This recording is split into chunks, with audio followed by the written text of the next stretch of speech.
afterwards, you want to go over to the American Airpower Museum. I'll tell you more about it in a minute.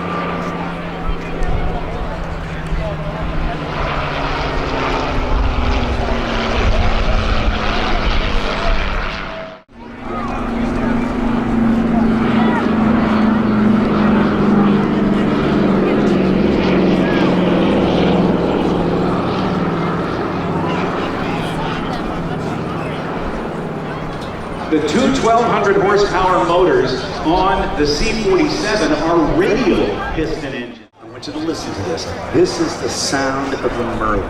This is the sound of the Allison V12 engine.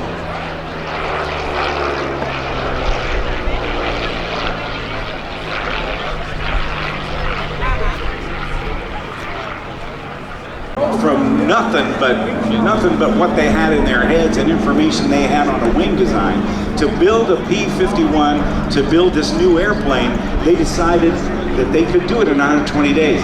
Tough to do, but they did. Legend has it that 117 days later, Palmdale, California, North American Aviation's production facility rolled off the first of over 15,000. The other left.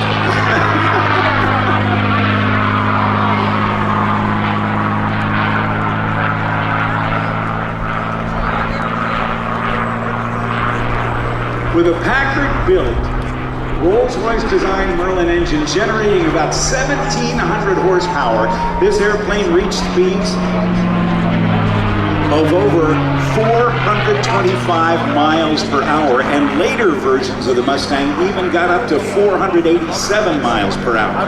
But at the controls, this is such an interesting story, because at the controls is a guy named Tom Richard.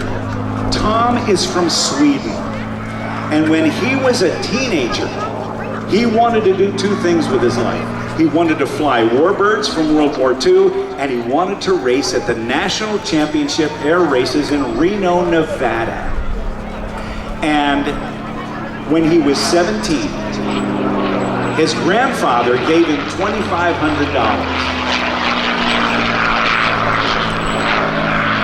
And Tom Richard set off for America.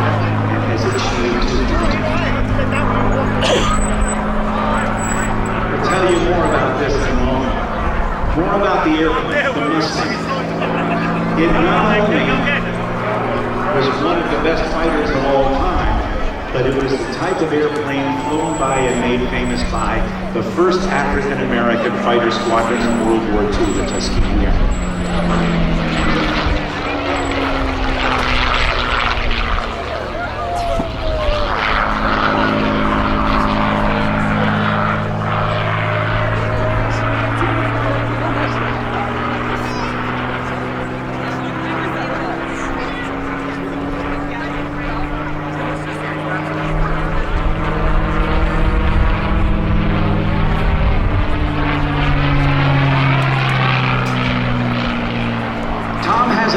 In Columbia, just outside of Columbia, South Carolina.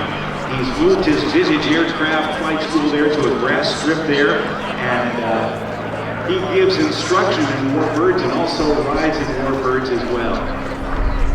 I hear it. Doing 2 points of a 4-point roll on the downline. Look, if you will, at the bottom of the aircraft. You see how it sticks out at the bottom, about halfway back. That is the radiator scoop. That's where they cool the engine, where they have all the, where it gets in there. Interestingly, the original design of the Mustang did not have that scoop there, and they were having trouble cooling the engines. And so they moved this scoop back and separated it from the bottom of the fuselage with what they called a gutter. And that gutter, about 1 3/4 inch separation, was able to smooth the airflow into the cooling, into the radiator,